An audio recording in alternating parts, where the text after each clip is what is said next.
Okay, big welcome to everyone. Good evening, good afternoon, good morning. Welcome to everyone from across the MIT alumni community. Thank you so much for joining today's career webinar. And I have to say, this program is being brought to you by the very best folks at MIT, although I might be a little bit biased, the MIT Alumni Association. My name is Jeremy Schiefling. I'm joining you today from San Francisco, and I'm so excited to be back with an action-packed webinar that will take us all the way through the next hour. That said, please, please, please join your classmates from across years by coming to the chat, letting us know where you're coming in from. I see folks right there in the Boston area, all the way to Cleveland, Santiago, Portugal, Hawaii, Martha's Vineyard, and everywhere in between, which is amazing. Thank you so much for joining. Now, for those of you in the audience who would benefit from closed captioning, that can be enabled now on your screen. And please note that we both have the chat open and the questions feature turned on. So feel free to use those throughout the session. The webinar is going to consist of opportunities for audience participation and for the submission of questions for Q&A at the end of the program. And with that, let's jump right in. So here we go. I'm super excited to kick things off tonight because we have a brand new program that really speaks to our moment. And of course, it's all about what's happening in this crazy world of AI and what that means for our careers. So, first things first, please, please, please join me in giving lots of love to your incredible team at the Alumni Association. We've got Ellen, we've got Jen, we've got Riley bringing you all this learning from all across the world. So please come to the chat, make it rain emojis for the best team in the biz. And then a little bit about your speaker tonight. I'm coming to you having had this very lucky career myself, having been everything from a kindergarten teacher to landing jobs at all these great companies. But there were two companies in particular that really changed the course of my life. The first was working inside LinkedIn for the simple reason that as someone who was always very curious about the hiring process, understanding how that worked from the inside out was a total revelation. And I'll be sharing those secrets with you tonight. And then number two, working for this guy. Now, you may not recognize his face directly, but there's a good chance if you are a parent or a recent grad, you will recognize his voice. And this is, of course, a famous MIT grad, class of 98, Sal Khan. Now, Sal Khan was my boss back at Khan Academy in 2022. And we had this very fateful moment when we got a call from this guy, Sam, up in San Francisco. And Sam was calling to tell us about a brand new tool that was about to change the world forever. And as you've probably already guessed, that Sam was Sam Altman over at OpenAI. That tool was ChatGPT, and the rest, as they say, was history. And so, as soon as Sal and I got early access to ChatGPT, we started to notice, hey, this is great for education, but imagine what it could do for careers. And that's why I've made it my personal mission to work with amazing alumni around the world to use these tools to land great jobs. And I want to do the same for you tonight, but I have to warn you, this is not your typical webinar. And I know we've all been to a million webinars over the last 5 years where we kind of tune in and then turn off our brains and do a little multitasking. And while that might be fine for most webinars, tonight we're doing something different because tonight is about action. First of all, no PowerPoints, no bullet points, just live demos of all the key techniques. And oh, by the way, if you volunteer for a live demo, you're going to win a free LinkedIn profile makeover from an early insider at LinkedIn. So a great way to start the new year right. Number two is, I would love for you to shower your classmates with love. When your classmates are sitting in the hot seat, don't just let them burn on their own. Give them some emoji love, some ideas in the chat. Let them know that you're supporting their success.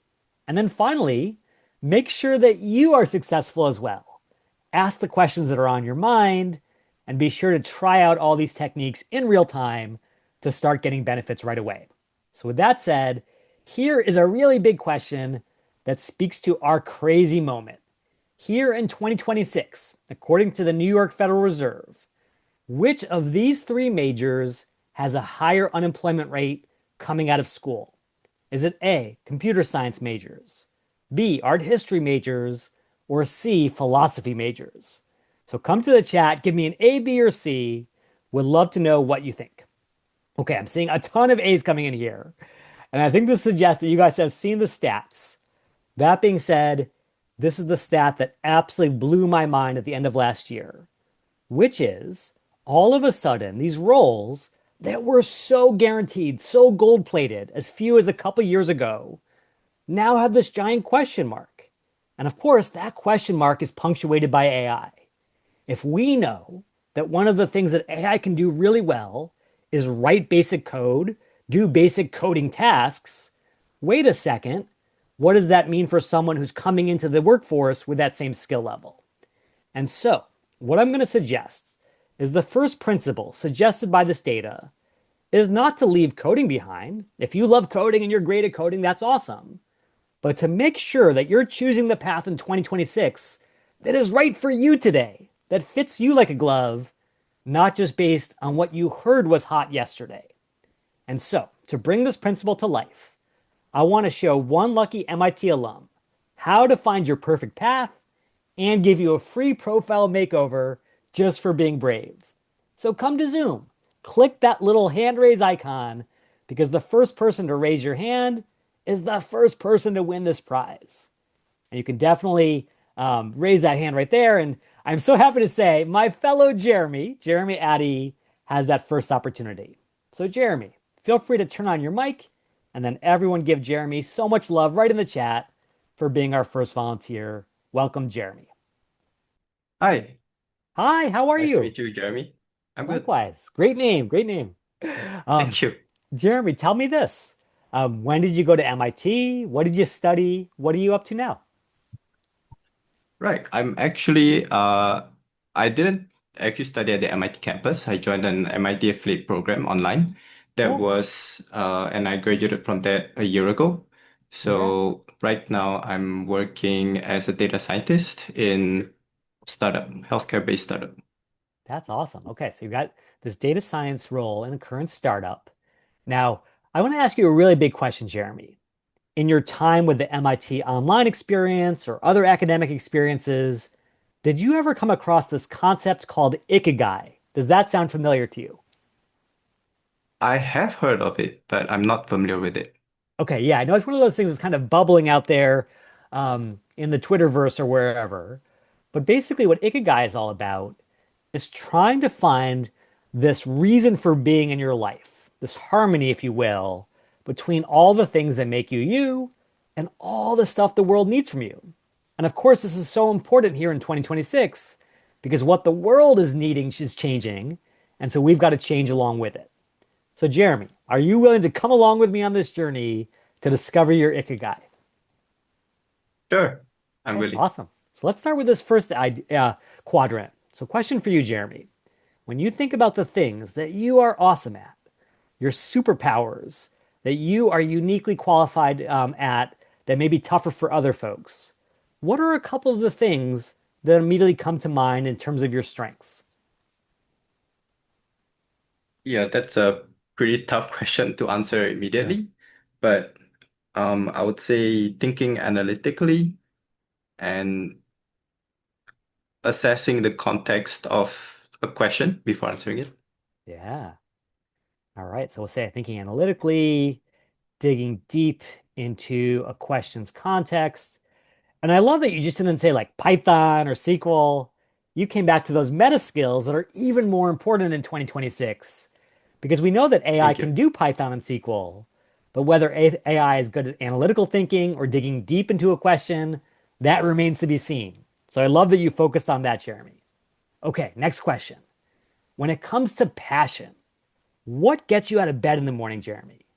Is there a certain goal, objective kind of work that really motivates you?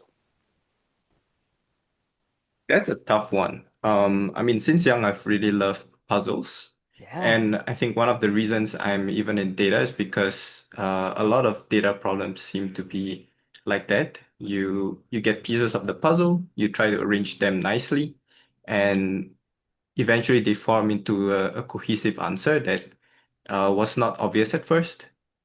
So something like that. I love that. I feel like I've never heard the data scientist job described so poetically before. That was beautiful. Oh, thank you. Anything else? Anything else that motivates you, whether it's certain kinds of puzzles, certain kinds of goals that you're trying to achieve, anything like that? Yeah, maybe like difficult things as well. So I really enjoy like doing something difficult, and that's why one of my hobbies is rock climbing. So I'm Oh, not sure who else has tried rock climbing here, but yes. it's the kind of challenge where when you start out, it feels impossible, but once you've practiced the techniques, once you've had a good physique, somehow it all just comes together, and in one moment of adrenaline, it works, and that Yes. is really exciting for me. I really love when you're able to overcome a difficult challenge like I that. love that. Again, a beautiful metaphor. I don't know how many people here watched Skyscraper live on Netflix a few nights ago, but my family was Ooh. transfixed, not just for this incredible feat of climbing this giant building, but for the puzzle aspect of how do you solve each of these challenges. So I love that. Okay, what we're going to do now is we're going to translate who you are, Jeremy, into the world of work, and especially the changing world of work. So what we're going to say are what are 10 job titles that match my skills and interests. And notice that we're not just focusing on, hey, I studied data science, so I should be a data scientist, but instead, here are the things that are deeper Mm. and truer about me. So, what does that connect to out there in the world? And by the way, be sure to grab that prompt right in the chat because this is an interactive session. And yes, I want my fellow Jeremy to be I'll super grab it. successful, but I also want the same for you out there. So please try this with your own skills and interests. Okay, let's see what we get back, Jeremy.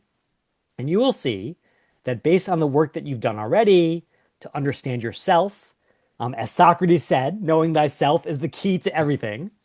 Yes, data science makes sense for you. But so does strategy work, product work, operations work, all these different ways to really find your fit. Now, Jeremy, would you like to take these 10 potential roles and apply kind of a future proofing filter? Start to say, hey, can we actually filter for the roles that are going to be viable not just today, but a few years down the road? Would that be useful? Yeah, that would be extremely useful. Yeah. So here's an interesting puzzle for everyone. I would love for you to answer in the chat. And Jeremy, you can answer live. What do All you right. think are the key criteria for a role that's going to be very viable 5 years from now? What would you say are the key hallmarks that we want AI to be thinking about? So I'll get you started. I will say um, roles that require significant human skills. So maybe say empathy, communication, leadership. So I think that could be really Mm. important. Anything else that you would call out, Jeremy, as far as what's going to make a role really successful, not just today, but for years to come? Yeah, I mean, it's a loaded question. Of course, I know, the yeah, first I'm thing sort that, of leading the witness here, but I no am curious worries. to hear your take. Yeah, I mean, because, this session is also partially about being AI proof. Yes. So, the first things that I would think about are um, things that AI definitely cannot do in the next 5 years. And that would be understanding more complex kind of concepts Yeah. because, I think what they're breaking right now is AI is able to understand more logical things. So, and that also plays into the unemployment rate of the other majors that you were looking Yeah. at, because those are the other majors other than computer science are majors that are more difficult to conceptually grasp. So I would Yeah. say that's part of it. But I would say in general, to really be I mean, to be anything proof, I think it's about having the idea that you need to, you can solve problems because jobs are ultimately, people hire, you know, people are hired into positions in order to solve problems. Right. To actually So get as long things as, done, yeah, not just to run a correct. prompt, not just to go through a simple process. I love that. But I just want to call out a Yeah. couple things because there's so much good stuff in the chat right now. I love that Divya is saying, hey, why don't we look at some of the data? Like which careers are growing? So growing employment. I love that Ellen called out ethics, which is obviously a very gray area for AI. There are all these ways you can slice and dice. I won't say that there's one definitive answer, but the reality is, you guys can lead with whatever you believe to be true about this and start to get a comparison and say, hey, some of these roles are a little more prone to AI takeover. So you might argue, wait a second, if I am purely acting as a code monkey or a data monkey where I'm spitting out Python code, AI could do that. But if I'm using data to make smart decisions that will help my business be more successful, maybe that's more sort of protected in certain ways. Now, that being said, Jeremy, here's the interesting thing. Of all of these 10 roles, is there one role here that you want to learn more about? So, not just read about on the screen, but learn about out there in the real world. Yeah, I would say um machine learning engineer, quite probably. Ah, so you're saying, hey, I love being a data scientist, but what if I could build these models myself? What if I could be the puppet master behind some of Yeah. these things? And if you want to learn about what it's like to be an MLE, I suspect there are some MLEs on the line right now, so you can probably connect with them. But the Hmm. really awesome thing about being an MIT alum is that you've got 250,000 amazing folks to learn from right here. And I'm so excited to share this tool with you because this is my digital baby. And I know my actual kids get jealous when they hear me say this, but this was my first true love because it was the tool that we built at LinkedIn to help you explore these careers, Jeremy. And so if you come in Ah, here, and by the way, I put the link in the chat so everyone can try this. If you say, hey, I want to learn from machine learning engineers what's great about their jobs, what's terrible about their jobs, is their job right for me? You've got thousands to learn from. And so what you can do is you can come down here and say, ha, I want to learn about some of the hardest problems in the world, as you mentioned, Jeremy. And what could be a harder problem than self-driving, right? Ultimately, yeah. saving thousands of lives using the power of AI. So now, if you want to get in touch with Ben, who's a proud wearer of the brass rat and a machine learning engineer, what do you want to do here? Do you want to connect with him? Do you want to message him? What's your instinct, Jeremy? My instinct would be to message him. Yeah, definitely message. Now, I will warn you that Satya Nadella, nice guy that he is over at Microsoft, is right now putting his hands together like Mr. Burns on The Simpsons because he is saying, aha, now I can get Jeremy's credit card, sign him up for LinkedIn Premium, take $50 out of his paycheck for the rest of his life. Do you really want to spend all that money on LinkedIn Premium, Jeremy? Well, I mean, ultimately it is worth the price, but of Okay, course, there could be so better options. it's worth the price if it was to get you in touch with Ben, and then that talking to Ben was to open your eyes to an amazing new career path. However, here's I- the catch. As a LinkedIn insider, LinkedIn has a dirty little secret they don't want you to know, Jeremy. And that Is is, that so? even though LinkedIn has lots of users, over a billion, they have very little usage. And if we look at Um, Ben's profile here, how often do you think Ben is checking his LinkedIn inbox? uh, maybe once a week. That would be optimistic. Try once a year on average. That is Oh the no, average LinkedIn user tendency. And Ben is showing us no signals here that he's super engaged on the site. So, if we want that's a better true. way to get in touch and we don't want to have to pay for it, what is the one inbox that Ben is checking not just every day, Jeremy, but 10 times a day? His work email? Exactly. So we could always go to AI and say, what is the email format for Zoox employees? And chances are they're going to have a standard format, might be first name dot last name or first initial last name or whatever it is. That being said, even if we get into Ben's inbox, there's no guarantee he responds to us because he's like, who's this guy, Jeremy? I never heard of this Jeremy Yeah. guy. So it turns out, instead of reaching out cold, what we really want is a warm intro. And how do we get Yeah. that? How do we get Ben to realize we're not a stranger, we're a friend of a friend? Well, mutual connections surely help. Yes, Uh, this is LinkedIn superpower. Not just all these right. random people, but the connections that bind us together, even if they were previously invisible. So we're going to ask Minerva for an introduction. When Ben hears that we are not only a fellow wearer of the brass rat, but also a friend of his friend, now our chances of getting connected are way better. Now it's time for the most important question, my fellow Jeremy. And that is, when you chat with Ben and are trying to decide if his role is a good fit for who you are, what do you want to ask him?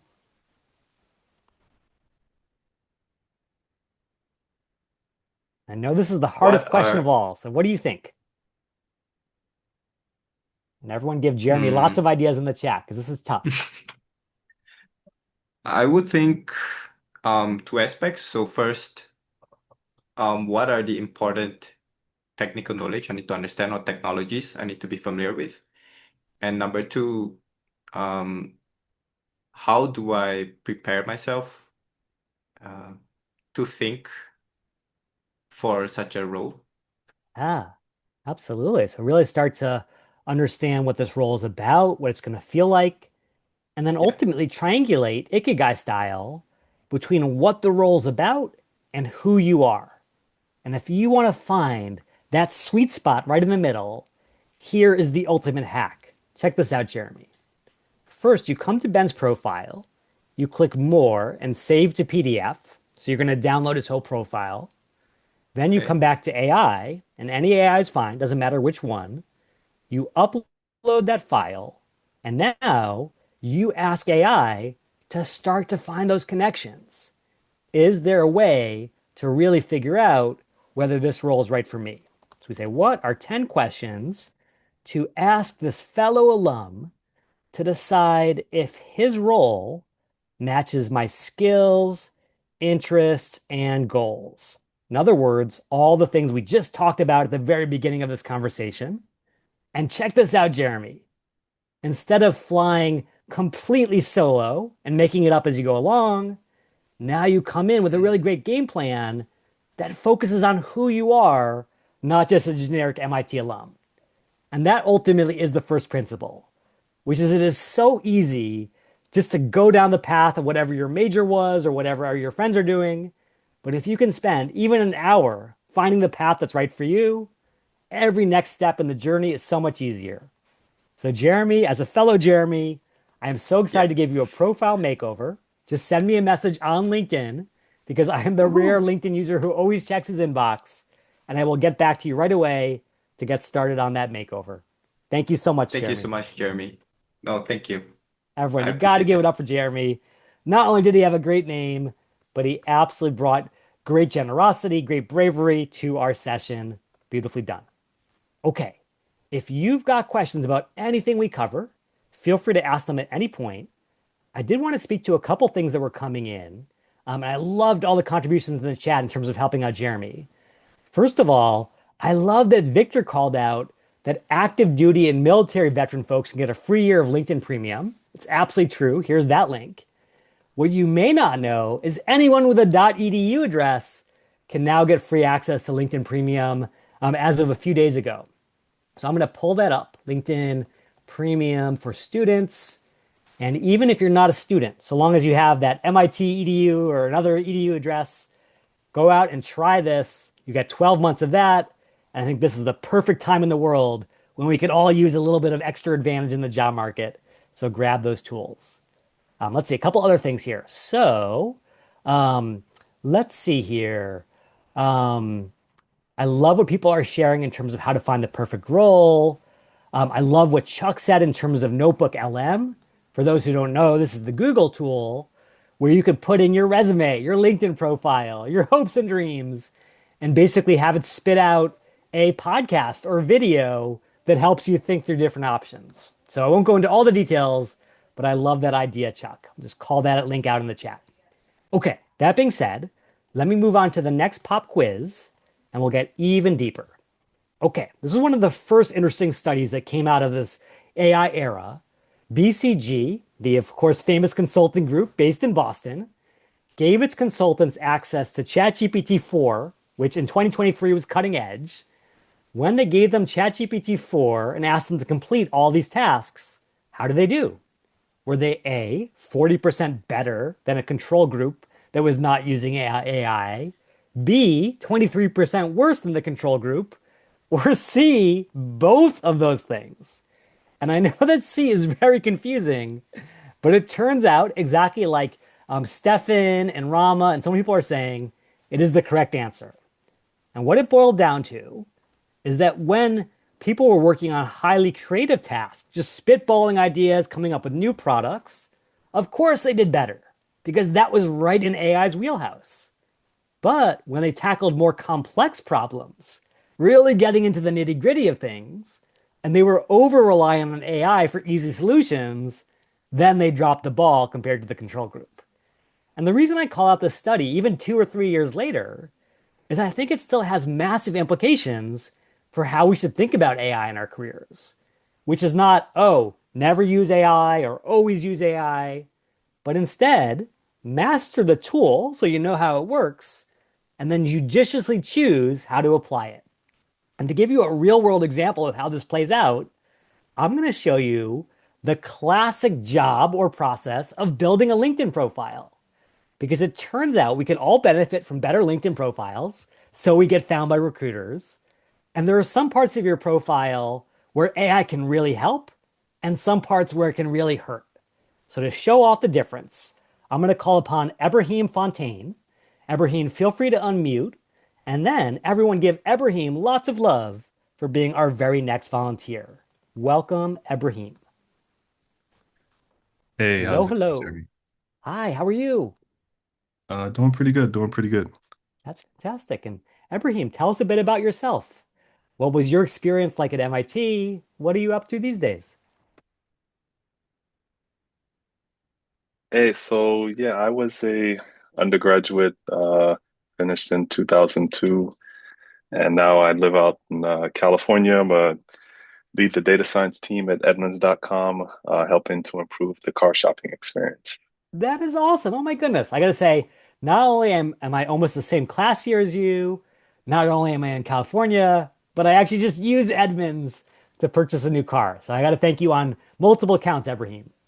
Sweet, sweet, sweet. That being said, Ibrahim, how would you like to make your LinkedIn profile really pop? Even if you want to stay at Edmunds for the rest of your career, do you think it would be useful to have a great profile that keeps you top of mind for lots of folks around the world?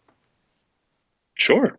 Absolutely. And just one thing I'll call out before we get into LinkedIn is that I think a lot of times we job seekers or we career changers tend to focus only on the resume. The way to get a job is the same way we learned about 30 years ago, which is apply, apply, apply. But what has changed in the last 15 or 20 years is that if you're a recruiter, all those applications can be a little bit overwhelming, to say nothing of the fact that so many of them are a poor fit for the job. So, what so many recruiters end up doing is they come to LinkedIn not to apply for jobs themselves, but to Hmm. find you.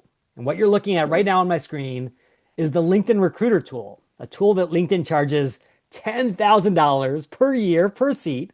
So, a pretty good business, Ebrahim. And it can get away with it because it's a monopoly.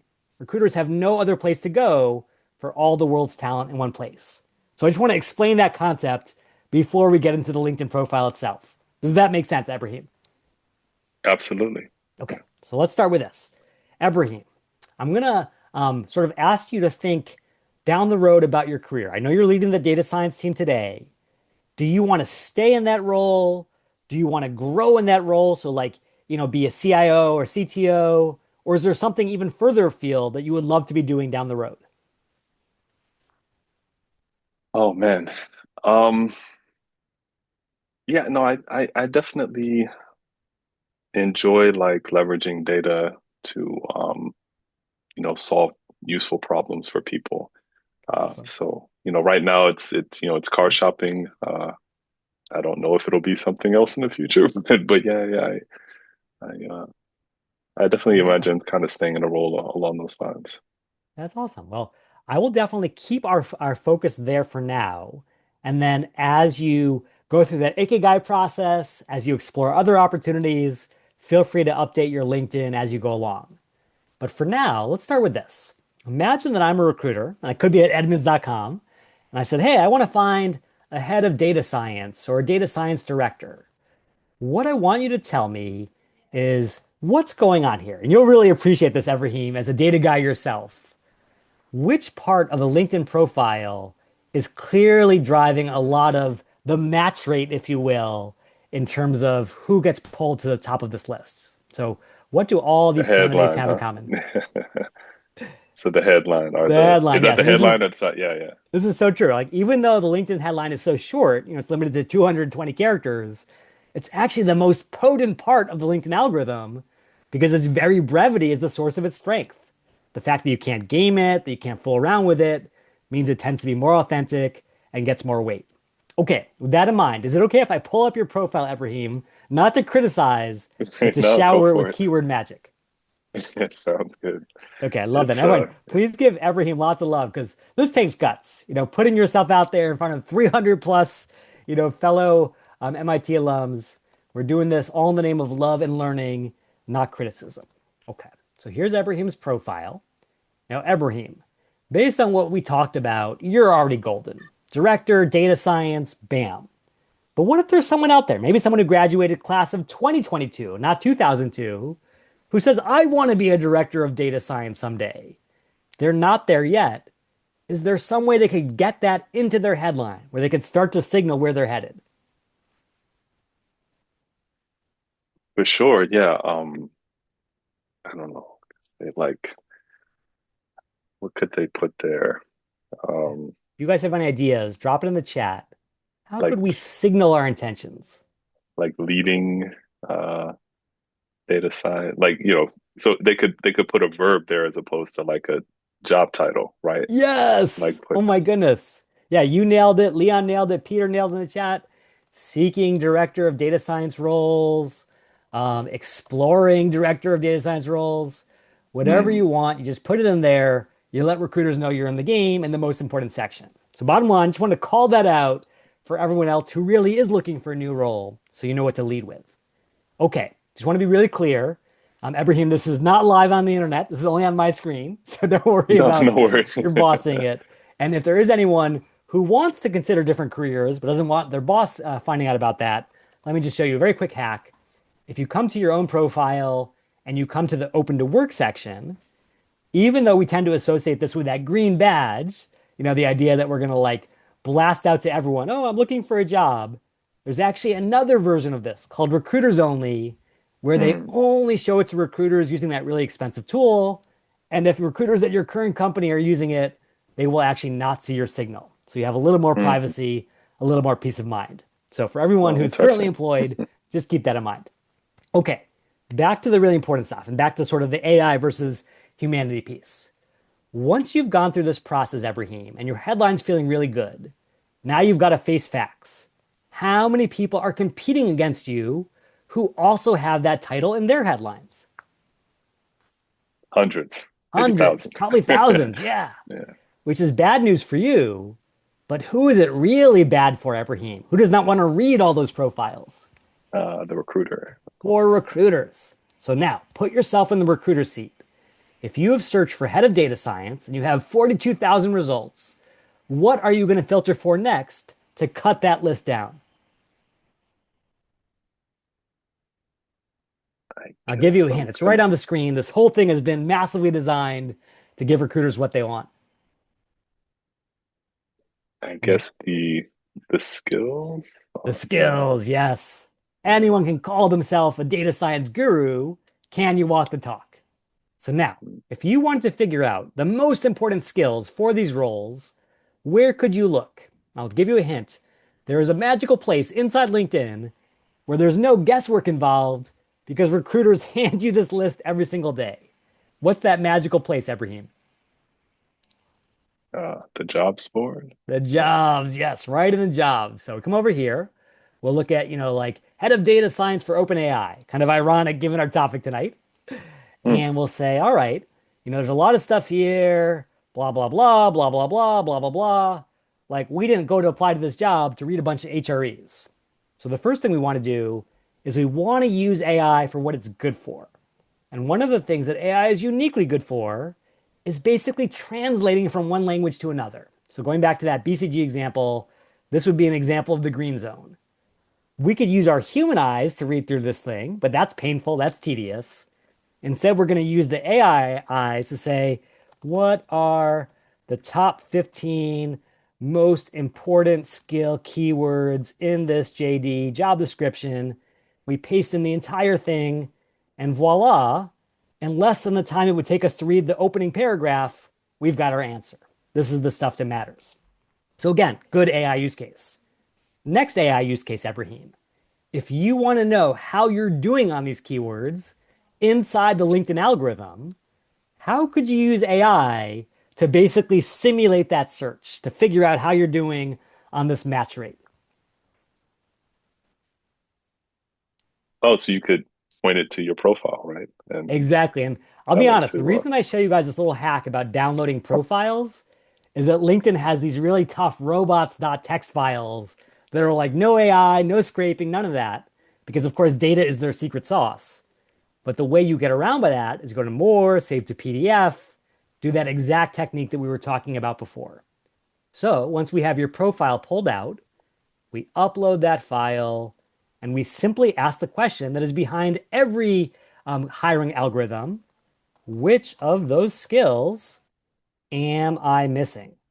So I would love everyone to try this right now. Here's that simple prompt right in the chat. Give it a shot. Start to figure out how you're doing. hmm, And it turns out, Ibrahim, that you are rocking it. You've been a data science leader, you developed these ML systems, predictive modeling, all the good stuff. But there's only a handful of things that are missing today. So, big question, Ibrahim.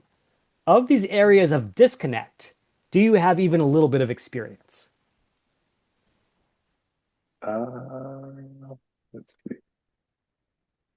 Definitely the explainability Yeah, um, piece, model monitoring.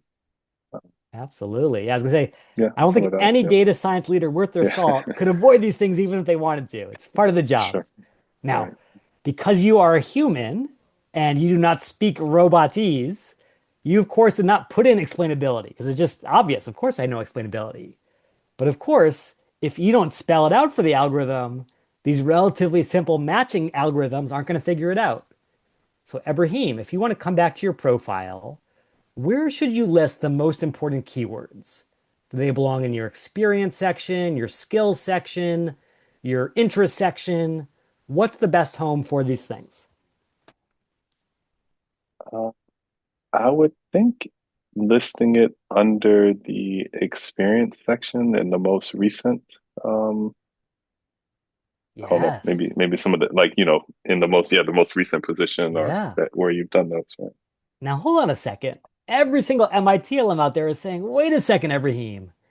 You're saying you're going to have to go back and rewrite your experience bullets? Why not just dump it in the skill section and be done with it? You, as a data guy, first and foremost, understood something important here. Why do you think experience might be a more valuable section for the algorithm than just pure skills? Because the experience sort of identifies exactly when and where you leverage those things, how long ago you were doing them, right? It's a bit more, yeah, it's a stronger, you know it's a stronger data point, right? Stronger signal, right? Yeah, it's a stronger Less signal. Yeah, noise, clearer signal. Absolutely. You watch a YouTube video about explainability, all of a sudden you're an explainability expert in your skill section, versus if you've actually done it on the job for 5 years, that right. matters. And if That anyone right. doesn't believe me, look inside the black box yourself. What you're seeing on your screen, and there's a link in the chat, is an actual ATS tool, the infamous thing that scans our resume. If we say, hey, I'm hiring for a data scientist and I want someone with, I don't know, Python experience, guess what? This is not a binary matching algorithm. Like, oh, yes, you know Python. Instead, it's looking at the depth of your experience based on the number of years you've done it and how you used it over that time. So we got to get credit. Now, here's where things get interesting, Ibrahim. We've been using AI, AI, AI. One last question.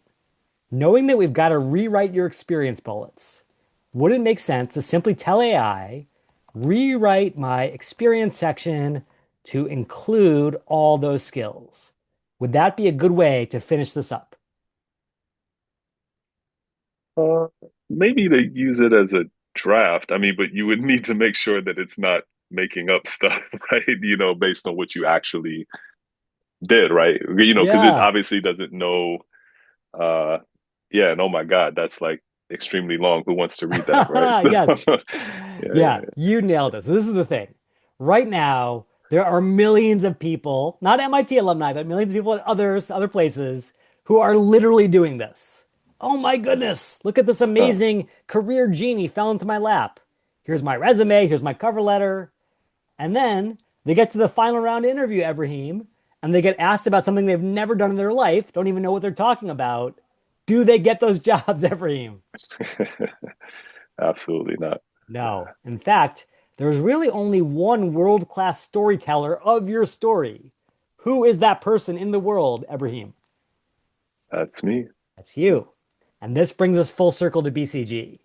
There are some things that AI is great for cutting through the noise, for making connections, for doing analysis.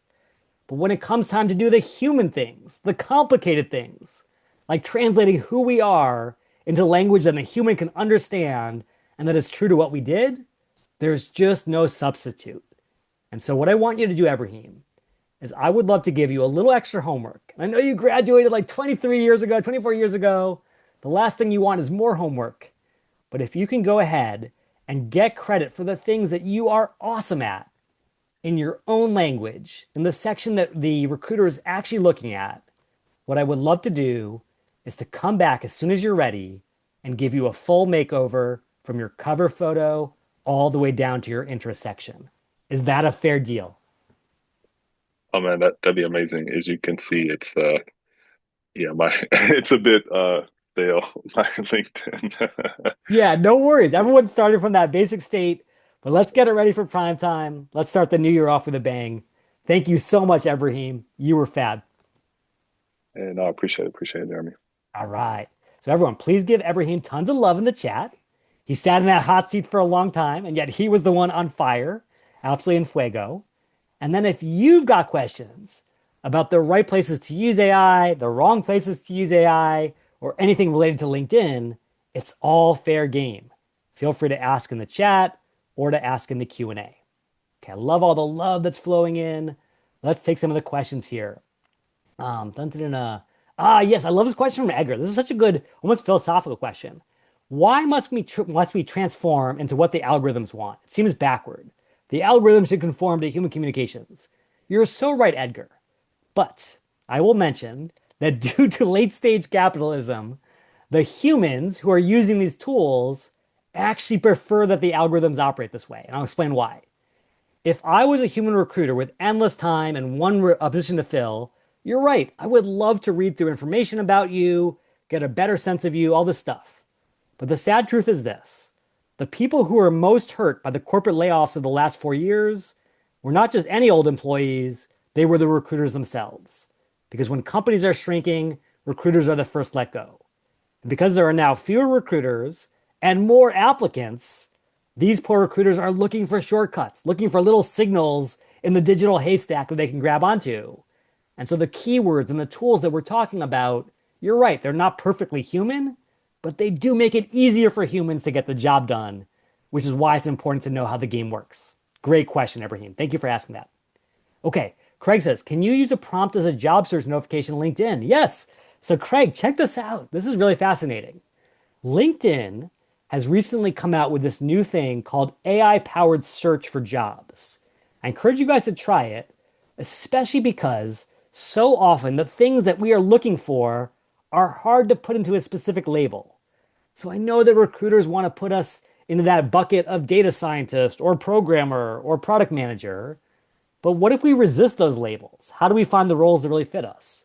Well, watch what you can do now. You can say, I want to build AI apps that are focused on tackling the climate crisis, whatever is important to you. And the incredible thing about the way this works now is instead of just being like, we don't have any roles that fit that, now you're finding all these roles in totally different areas. Technology lead for PG&E, director of open tech for Open Earth Foundation, natural catastrophe modeling, super cool stuff. that you wouldn't have been able to find with just a specific job title. So I love that. Okay, let's see here. Dun, dun, dun, dun. Let's see. Sarah says, isn't it better to keep LinkedIn more generic? Yes. Okay, so I'm going to end on this one before we move on. Sarah, this is so important. When I, as a recruiter, go to LinkedIn and I am looking for talent, as you can see, my search is highly specific. I need a project manager. I need someone in this location. I need these skills. And so you might think from like almost a game theory perspective that keeping it really broad, really vague would open me to more roles. And that might be true if there were like 50 people on LinkedIn, because then you would qualify for everything. But when there are over 100 or over 1 billion people on LinkedIn, excuse me, all of a sudden there is a needle for every recruiter, which means you are competing against a lot of people who are super specific. And so that general approach just doesn't work when the competition is so fierce. So rather than open yourself to a bunch of random things, do try to find a couple of things that are really your ikigai, nail that specificity, because that's how recruiters do their business. Okay, final question. Here we go. Dun, dun, dun. If you were a recruiter and you had three equally strong candidates who are applying for your final interview slot, who's going to get that slot every single time? Is it candidate A, who came in via your website, candidate B, who applied via LinkedIn, or candidate C, who was referred by someone on the inside? And I am so impressed, Ellen and Jen and Riley, because everyone's saying C. And indeed, even before I revealed the labels, you guys knew the truth. If you get referred, you are 10 times more likely to get hired than if you apply online. And of course, it's just common sense. We as humans have the human algorithm. We trust the people we know over total strangers as we have for hundreds of thousands of years. However, what has just changed in the last 3 years is this, because this data from 2022 no longer captures our moment. All of a sudden in 2026, the advantage from referrals is no longer 10x, but 20x. Let that sink in for a moment. Your odds of getting a career that changes the course of your life, that gives you the life you crave, is 2,000% more likely just for spending 30 minutes talking to someone on the inside. The ROI of that is off the charts, which is why, as our final principle, no matter how much we care about algorithms, no matter how much we care about AI, in this age of distrust, where we don't know if the person on the phone is a deep fake or a North Korean agent, relationships matter more than ever. So to show you how to build those relationships, even if you're an introvert like I am, please raise your hand one last time, and our final volunteer is going to be Juno. So Juno, feel free to turn on your mic. Come join us for the very last demo. Welcome, Juno. Hi, can you hear me all right? I can hear you great. How are you, Juno? I'm doing all right. How are you? Doing well. And tell us a bit about yourself. Yeah, I'm an MIT grad as of last spring 2025. Hey, Um, congratulations. Thank you. I've been living in the area, having working jobs just to pay bills while actively looking for a career position. Yeah. And so when you think about kind of the organization that would not just pay the bills, but actually make your heart go pitter patter, Hmm. is there a specific organization, whether it's nonprofit, for profit, startup, whatever, that would get you super pumped up, Juno? Yeah, I think most likely it's in the nonprofit or startup area.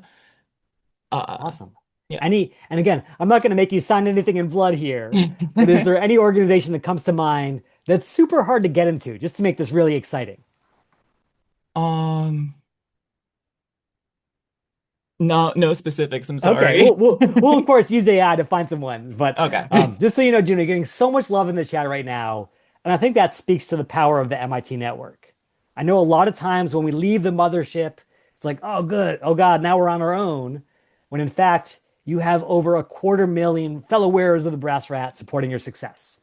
Okay, Juno, let's start with this. Where are you based, and what kinds of causes or missions are you most excited about? Um, I'm based in Cambridge, and education is a passion I hold very closely to my heart. Um, climate outreach is also very important to me, and political activism. Beautiful. Okay, so we're going to just basically use this to boil the ocean, and say, hey, we could apply to a million different random places, but let's just get a sense of who's out there and specifically who's hiring. And so, of course, AI can bring it all together and start to do some of the stuff that might have been harder for us. So, of course, your own alma mater is always a potential.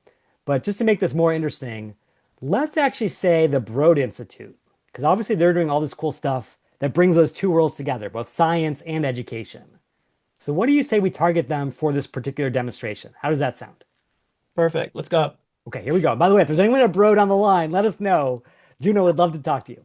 Okay, first things first, just to make sure, kind of like a magician does at the beginning of their trick, you have no existing connections at Broad. It's not like you know the CEO or anything like that. No, Is that right, as far Juno? as I'm aware, I know no one at Broad. Okay, few. Because I was gonna say, if you knew 20 people, then I would say, Juno, what are you doing on the call? Go hang out with your buddies. But the reality is, like most people, Juno doesn't have existing connections.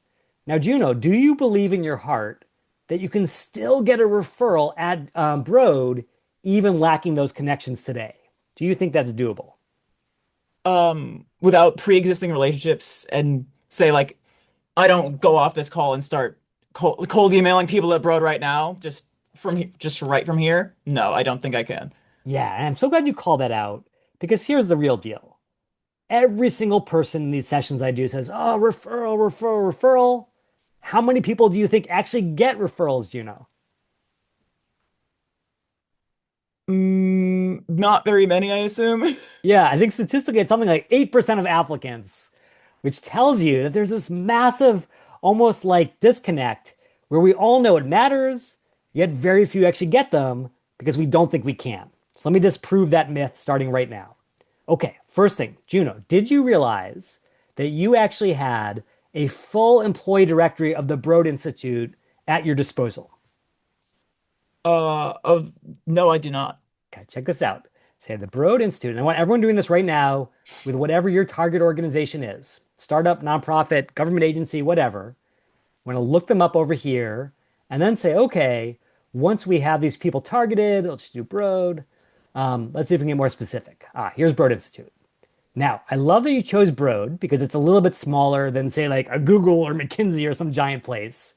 And yet, even with that smaller size, if you click the People tab right over here, what you will discover is a full directory that is more detailed than the one sitting on their servers in Cambridge. Because guess what? LinkedIn knows more about these people, Juno, than even Broad does. How crazy is that? Incredible. Yeah, that is just the weird way our world works, but that is a gold mine for you. Now, you have over 3,000 people who could refer you. How do you want to filter this list, Juno, to find people who would want to refer you? In other words, they've got something in common with you that could ultimately get them to go to bat for you at the end of the day. My first inkling is where they studied. Yeah. Yeah. I mean, that's half the value of going to MIT. Number one, you have an amazing experience. Number two, you are hooked up for the rest of your life because you're going to meet amazing people wherever you go. So watch this.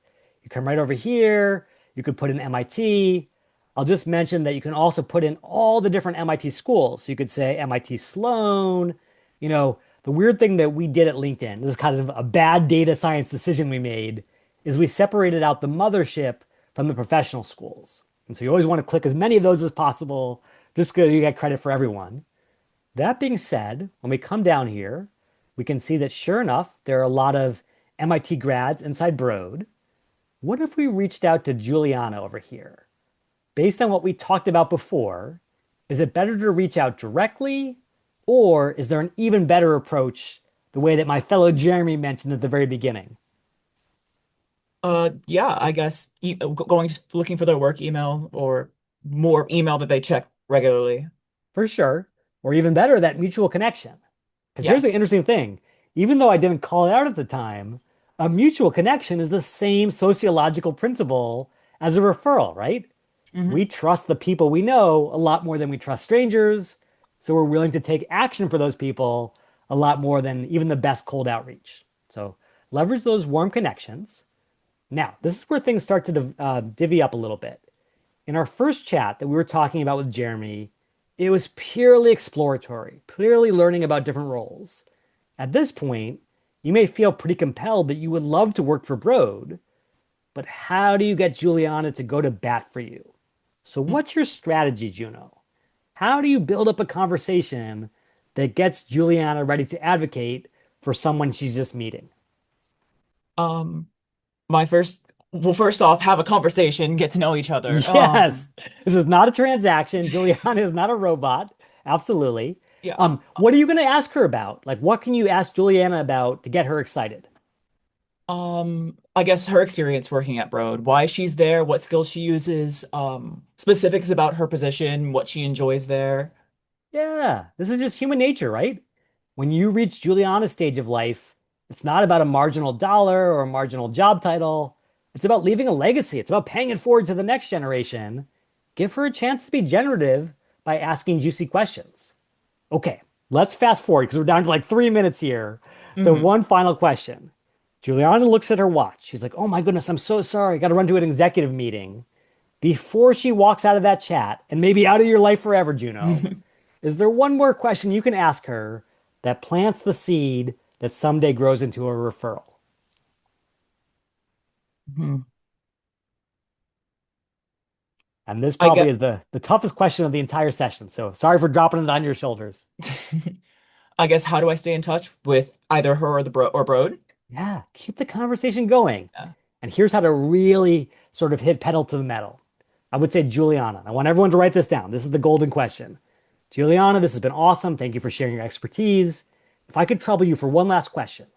If you were back in my shoes at MIT, trying to break into Broad for the very first time, knowing what you know today, what would you be doing to get the best shot of breaking into the organization? And there's something about the framing of that question that is so deeply human that it could never be AI generated. It starts with empathy for the fact that she has been in your shoes. It comes back to generativity because she has all this wisdom that she'd love to share. And it's super tangible. It's not just, hey, let's shoot the breeze. It's like, what would you actually do if you were faced with this fork in the road? And bottom line, here's what Juliana's going to say. She's going to say, first of all, I'll be really honest with you. I got referred, half my team got referred. You got to get a referral. And then she's going to throw out two options. She's either going to say, hey, we're hiring right now. This is perfect timing. Send me your resume. Maybe I can get $1,000 referral bonus out of it. That's great. Or worst case scenario, she says, you know what? We're in a hiring freeze right now, but let's stay in touch. Maybe I can help you down the road. Yeah. Either way, Juno, if Juliana opens that door even a little bit, do you walk on through? Do you stay in touch? Do you get that referral? Yeah, I would definitely keep pushing to stay in touch, keep the conversation going, make sure I'm not forgotten. Yes, because here's the deal. The whole point of this session was never about AI. That was just my Trojan horse to get you in here. Instead, it was something that is way more deeply human, which is, yeah, times are tough right now. I'm not going to sugarcoat it. But even in the toughest moments, there are people who still succeed because they don't worry about the times. They worry about what they can do about it themselves. They make their own luck. And the magical lesson that you have just shared with every MIT alum, even as a brand new alum yourself, is in these tough moments, we have more power than we realize. So, Juno, I cannot thank you enough for being an amazing volunteer, a brand new grad. Please drop me a line on LinkedIn. Would love to give you the profile makeover. And if I know anyone abroad, I'd be happy to introduce you personally. Thank you so much. Okay, thank you, Juno. Congrats again. Okay, I know we're at time. I'm so sorry. I know you've got spaghetti on the stove and you've got snow outside and a million things going on. Um, Please know that if you want to follow up with any questions after the session, I would love to keep the conversation going. The most frustrating part of these sessions is there are so many juicy things to get into and so little time. So feel free to connect with me, send me a note. I would love to stay in touch, answer questions tonight, tomorrow morning, whenever the time is right. That's number one. Number two is I got to give so much love to your amazing team, to Ellen, to Jen, to Riley, because look at what they've gotten you. Not just tonight's tips, but every technique I've ever developed for getting a little edge in this tough market, from LinkedIn to AI to applicant tracking systems, all the way to tech careers. all for free forever just for being an MIT alum. So please, please, please grab that goodie in the chat, get your lifetime access, and then give Ellen and the team one final blast of mega emoji love. And then one last thing before we close, a little story about my own sort of career transformation moment. Back when I was an intern at Apple, back in the digital stone ages in 2011, I was an intern on the iOS team. And as a result, I got to see the last event that Steve Jobs ever did in person in San Francisco. And the thing that I will always take away from that final presentation is as sick and frail as Steve was at that time, he still got on that stage, still gave this 3 hour presentation, and then craziest of all, he kept on going at the end. He pulls his iPhone out of his pocket and says, for the first time in the history of our species, I'm going to talk to my computer, and my computer is going to talk back to me. And that, of course, was the launch of Siri, maybe even really the beginning of this crazy AI revolution. So in honor of that moment, I want to give you one more thing as well, which is my very own AI, CareerBot 3000. Here's how it works. It is all about Ikigai, not just finding any old job, but finding the job that is right for you. So if you say, hey, I want to focus on sustainability, I want to enjoy work-life balance, I want to move to Seattle to be with my fiance, whatever it is, you're going to lead with your values, lead with the things that matter to you. You're going to get a sense of the roles that fit you. So you might say, I want to do head of growth at a B Corp.